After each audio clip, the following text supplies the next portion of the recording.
People's Republic of China is going to host next Winter Olympic Games.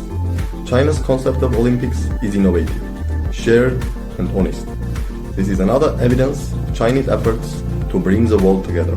Holds people from all over the world will gather in friendship and sportsmanship after months of preparations and sacrifices to reach this pinnacle of their career.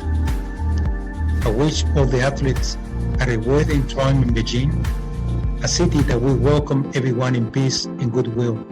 The clean, open-air, green initiative of the Winter Olympics is a remarkable initiative, and China has truly emerged as a global champion of international solidarity, where China has taken the initiative of promoting peace through sports. And I think it is tremendous efforts from the Chinese leadership and the Chinese people. I wish them the best of luck.